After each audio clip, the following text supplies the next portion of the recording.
Okay, last lesson of the semester, lesson 8.6. Today we're going to use our training from last week, which is plotting points, with our training from this week, which is creating ordered pairs. Think for a moment, how many points do you need to form a line? So you have a straight line that you're looking at. Of course, I can't draw a straight line, but how many points do I need to form a line? Okay, if you have an answer in your head, consider the image below. This is a line, as we can see if we were to draw it. But how many points do we actually need? 5 points to determine this line. I don't think we need 5. I think you could actually get away with just 4. So I think you could take that point away and still know where you're going. Actually, I don't even think you need 4. I think you could get away with 3. As a matter of fact, I don't think you need 3. I think all you need is 2. Because if you draw a straight line through these 2, it's going to follow, because it's straight, everything through those 5. So because a line is straight, and because we can use a ruler to draw it, every single line you draw, you only need 2 points to make it. So all the graphs today are lines, which means we're only going to be expected to find 2 points using the standard process, which I've told you about before, which is use x equals 0 and x equals 1. If we were doing 3 points, we do x equals 0, x equals 1, and x equals 2. 4 points would be 0, 1, 2, and 3, and so on and so forth. It is a standard process, and again, it does get you where you need to be. So the best process to use for what we're going to do on this is the process of elimination, because you are going to have graphs in front of you to choose from. But if I were you, I would find the points and I would look and say, this doesn't make sense, this doesn't make sense, because that's the best way to do multiple choice questions, is to look and say, these answers don't make sense, so it has to be this one, or at least narrow it down to whatever it might be. So if the graph is too small for you to see, remember that you can make the picture bigger by clicking the magnifying glass. I'll discuss that in just a second. But let's look at 3 examples of what you're going to be doing. So first thing it's going to tell you to do is create 2 points based on the equation. So you are going to be expected to find ordered pair 1 using, of course, a 0. So we would do y equals 5 times 0 minus 4. We would do y equals 0 minus 4, which means that y is negative 4, which means that this is my first point. Ordered pair 2, you are again going to have to do using your second standard number, which is 1. So then we do y equals 5 minus 4, which means that y is equal to 1, which means my second point is 1 comma 1.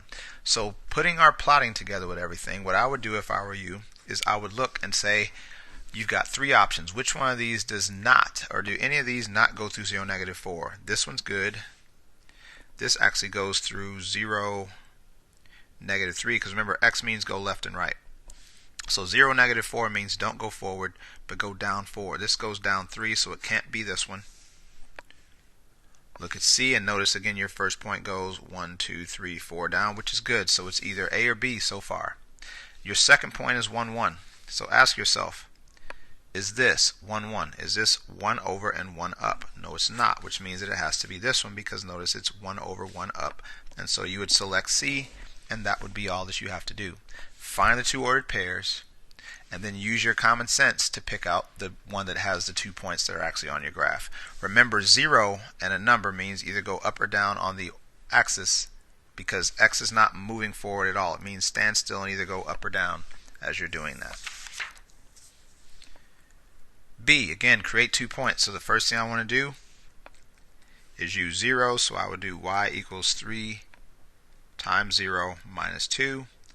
Y equals 0 minus 2, which means that y is, again, that goes away, negative 2. Ordered pair 2 means I'm going to use the value of 1, so I would do y equals 3 times 1 minus 2, which would be 3 minus 2, or again a 1. So 1, 1 is our second point again. And again, all you're going to do after you do that is look and say, is there anything that doesn't have a 0, negative 2? So this has a 0, negative 2. Doesn't that cross at 3? 1, 2, 3. So that can't be it, because we're looking at negative 2. And then your third one does go 0, negative 2. And I put the points on there because, I want you to be able to visualize the 2 points that we just found. Then 1, 1. Is that 1, 1? Over 1, up 1? Yes, it is. Is this 1, 1? Over 1, up 2? No, it's not. So therefore, it has to be this one. Again, this has your point 0, negative 2, which means go down 2. It has your second point of over 1, up 1. And remember, you only need 2 points to determine everything else that would be on that line. So that is what you are doing. One more before we wrap it all up, and again, be sure to ask questions if you get stuck. Again, ordered pair 1, we are going to use a 0 for x, so y equals 2 times 0 plus 3. 0 plus 3, 3. Done. Ordered pair 2, again we want to use a 1 for x, so it's y equals 2 times 1 plus 3, which is 2 plus 3 or 5. Now we're looking for the one that has 0, 3 and 1, 5. Looking at 0, 3 first. 0, 3, because 3 is positive, means go up. 1, 2, 3, so this one's good. 1, 2, 3, so this one's good. 1, 2, 3, 4. This is no good. So it's got to be either A or B. So again, looking at this, we are looking for 1, 5. So looking at this one, 1, 5, remember, goes over 1, up 1, 2, 3, 4, 5. So that looks good. What about this one? Over 1, 1, 2, 3, 4. Nope, can't be that one. Has to be A. Now what I'm telling you is when you're on your Math XL, if you can't see it, just click this. That's your magnifying glass with the plus, and it's actually going to make it a bigger image so you can actually see better and count better in terms of what you're doing. So other than that, like I said, your homework is pretty much has all the problems that you're going to be expected to answer on a test. So after you answer these, even if you don't know how to do these, I'd say skip over them and do the rest of them to make sure you practice. But again, be sure to work through them and ask about anything you don't remember. But this is your last test of the quarter. There is no retake available. So you want to make sure you take it on time, and you want to make sure you get the best score that you can. If you do not take it on time, that 0 is going to sit.